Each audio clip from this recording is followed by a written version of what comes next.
I've seen composers spend hundreds of dollars on brand new sample libraries only to realize later that the music that they're writing still doesn't sound the way that they want. Now, I'm not saying that every expensive sample library is bad or that you should never buy them, but I see this happen all the time with the students that I tutor through the ThinkSpace Education Orchestral Bootcamp. At the start of every new cohort, we kind of do this live technical rundown session where students can share the libraries they're using, the gear they have in their studio, what's missing, and every single time I kind of hear the same story. Somebody finally makes the big investment into a massive orchestral bundle in hopes that it's gonna cover everything that they need. And at first they're excited, it's something brand new, but then they start to notice the little hiccups. Maybe the legato transitions aren't really that smooth, or the entire ensemble doesn't sound as clear or distinct. And they start thinking, what's wrong with the library? Maybe this isn't the right one. Maybe I need something better. And before they know it, they're now searching for the thing that might be missing. I've seen this happen with beginners, but also with experienced composers. And I don't think the problem is with the library itself necessarily. And of course, you have to know how to work with the library you're using, but what if the problem is really how we decide to buy? I think it's easy for us when our music doesn't sound as professional as we want or the way that we imagine, for us to go and search for the next big thing, maybe something more expensive, maybe something that's just bigger, something with more articulations. It's the silver bullet mentality that convinces us that all of this is what leads to better music. I've seen composers create gorgeous mock-ups with libraries that are like 10 plus years old, or with libraries that have very limited or like a simple user interface. But then on the other hand, I've seen composers spend hundreds of dollars on top tier libraries, but still struggle to get a convincing sound. We have to remember that sample libraries are only as good as the person who really knows how to work with them. Your biggest improvements are going to come from your orchestration choices, how you program your MIDI mockups,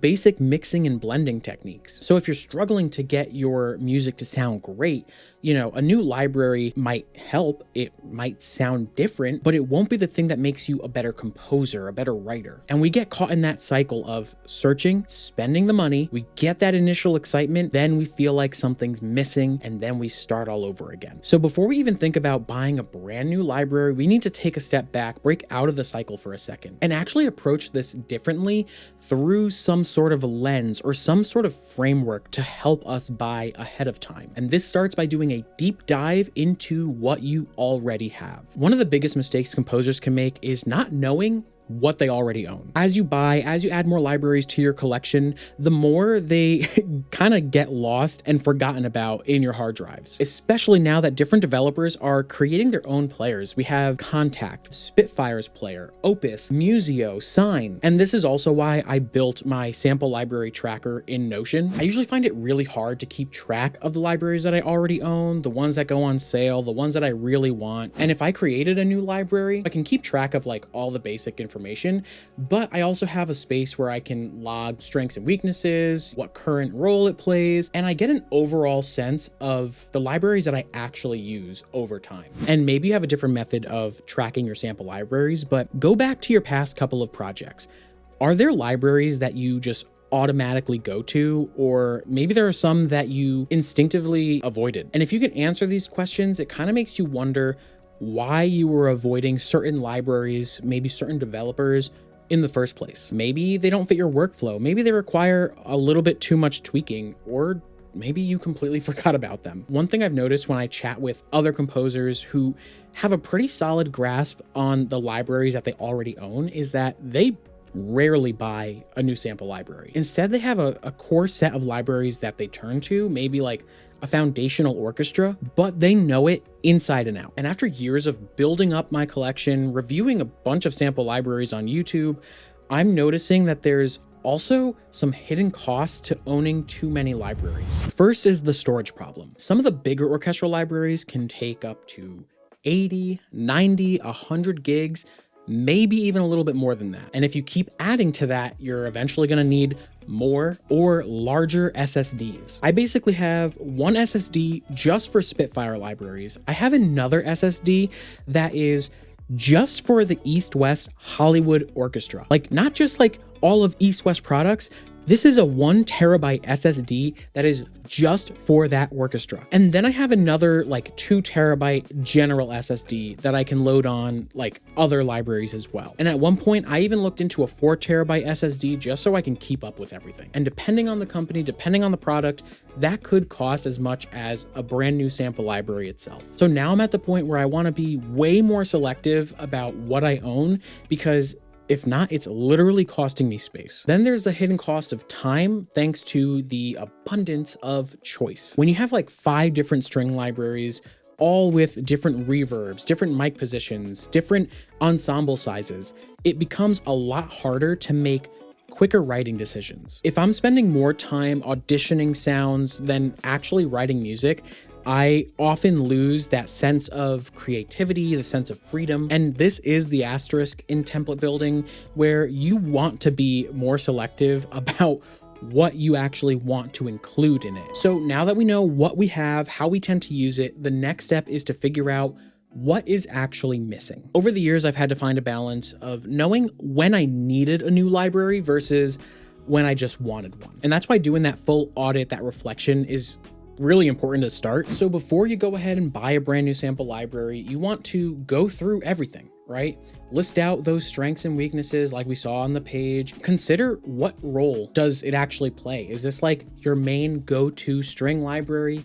Is this more of an additional experimental thing that you can add on? But also you really want to figure out what's the biggest bottleneck in your current setup. Are there any missing instruments or articulations that prevent you from writing the music that you actually want? Is it more of a technical issue where your current libraries are slowing you down? Maybe they are CPU and RAM intensive. Maybe, the user interface itself is pretty clunky. Because if you can answer yes to one of those, then maybe an upgrade is actually warranted. But if you're upgrading just for a slightly better legato or a different room sound, then maybe it's not really a need, but a preference. And of course, a great way to filter purchases that actually fills in a gap within your setup is by creating a wish list. So if we were to go to the demo sample library tracker that I have in the Notion template, let's say we look at the mid-priority original rare flutes from Spitfire. I don't just list what I want, I really want to be specific about why. So if you take a look, that top section, like we saw with strengths, weaknesses, current role, that's more for the libraries that you already own, whereas this section is more for the libraries in your wish list. So this is all about, does this solve a real problem? First, what specific problem does this library solve? Does it fill a gap in my setup, or is it just another variation of something I already own? And also, do I have something that already does this job? If I can get the same result with what I own, why do I need to upgrade? And again, this is not to stop you from buying something new either. It's just a way to help you make a smarter decision, because you'll be able to identify the gaps instead of just upgrading for the sake of it. I actually share a simpler Google Docs version of this template for my ThinkSpace bootcamp students. And a lot of times when composers kind of do that audit, they realize that they're already sitting on some pretty great libraries. Now, once you've identified that gap, my question to you is, does this purchase give you broad versatility, or is it hyper specific? The reason why I ask is because a few years back, Spitfire released Albion Colossus, which was a huge launch. And when I made a review video about it, a lot of people would ask, what's the difference between that and Albion 1? Is this something that I need? And to this day, I still think that Albion Colossus is a fantastic library. It's a lot of fun to play with, and still one of my favorites, but it is directly targeted for that epic blockbuster style of writing. But if you're not writing that type of music, then I do not think it's the right library for you at the moment. So before you go ahead and make that purchase, you want to ask yourself, is this something that's versatile that I can use on a range of projects? Or is this more niche specific that I know I'm only going to use in like very specific situations? That question alone could probably help you save hundreds of dollars. Now, once you identify the gaps, you filter out any unnecessary upgrades, your next focus should be figure out your priorities. I like to organize my wish list based on level of priority. That way I can see what is important and what probably could wait. Again, this is just like the demo, the sample, but you might have a low priority library that is fun to have, but really isn't going to make any kind of impact on the music. Mid priority libraries are useful, but they're not necessarily essential right now. And then a high priority library is going to be something that significantly improves your workflow. It removes major bottlenecks. Once you kind of make that decision, you go through and you decide, I'm going to purchase, you can purchase, and it leaves your wish list. And then if we were to look at my own wish list, I have another status after purchase that is to upgrade. And basically what that is I already own something like Neutron, but I'm keeping an eye on it as a potential upgrade. And I know that we're specifically trying to narrow down, be intentional about our purchases, but sometimes I just think we want what we want. We want to buy something to treat ourselves just because it's fun. And that's why I think something like that low priority tag is still important, because at least we're acknowledging what it actually is instead of trying to convince ourselves that it is important. It is something that we need when we know that we really don't. Now, up to this point, you've audited your collection, figured out what's missing, and prioritized the wish list. But honestly, there's nothing quite like the pressure of a huge sale or a brand new release, especially from a developer that you enjoy. And this is when the real test begins, because it's all about how well you can navigate the hype and the FOMO and all the marketing tactics that are designed to get you to buy right now. I think one of the biggest traps that composers can fall into is the limited time offer sale, and my brain immediately jumps back to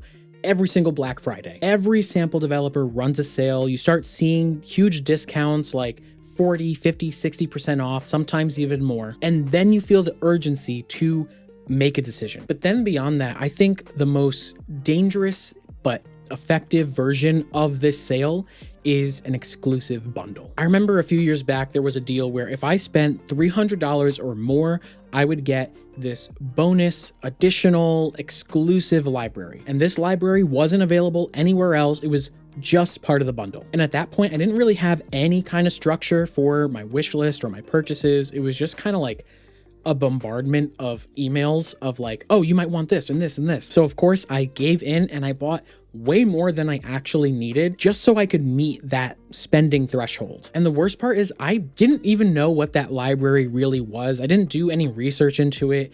I didn't consider how it actually fit into my workflow. To this day, I don't use it. Every time I look back at that, I know that my real mistake wasn't just the fact that I spent money on a library I didn't really need. It was the fact that I added extra libraries to my cart just so I could qualify for that deal. And yes, technically, I did get more for my money, but I spent more than I originally planned anyway, and that is the trap. A deal isn't a deal if it makes you buy things that you wouldn't have bought otherwise. Looking back, I definitely would have rather spent $300 on a single high priority library that wasn't on sale than a bunch of discounted libraries that I barely touch now. And one simple trick I'm trying to practice more and more is I'll ask myself, would I want this library if it wasn't on sale? If the answer is no, then I probably don't need it and I'm just reacting to the sale. And then another huge marketing tactic you'll see is when a library is tied to a specific composer or artist or location, right? I'm thinking of Hans Zimmer percussion, Tina Guo's cello,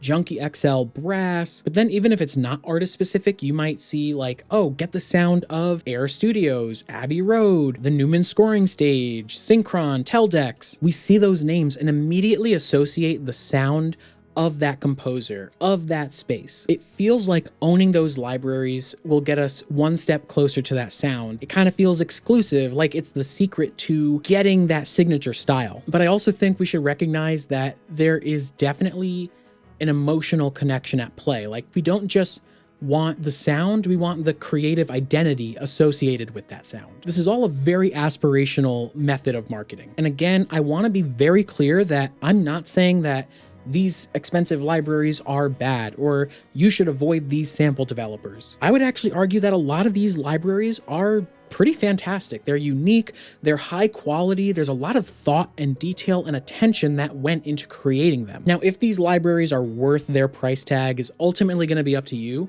but the question isn't whether they're good, it's whether you actually need them. Again, if a lot of the projects that you work on tend to lean towards indie film scores, small ensembles, more hybrid electronic textures. How often are you gonna need to write cinematic, like massive music? A lot of composers, especially those starting out, usually get into it because they love the music that they grew up with. They love John Williams or Hans Zimmer or John Powell. But the reality is they're probably not going to be hired for that style of project, that style of music right off the bat. They're probably doing smaller short films, student films that have a smaller budget. And you have to make sure that your music is part of that story, that it's matching the style of the project. So if you're just starting from scratch and you don't have a collection at all, I do think that subscription services like Composer Cloud Plus and Musio, they're a great way to access those high quality sounds without spending hundreds of dollars right away. Composer Cloud Plus gives you direct access to East-West catalogs, which is great if you want like a huge variety of orchestral sounds, but their libraries do tend to be massive. And then Musio offers a more lightweight, modern plugin that pulls from a lot of like the Cinesymphony lineup, plus a ton of Musio exclusives. With Musio, you're not getting the full Contact library from before.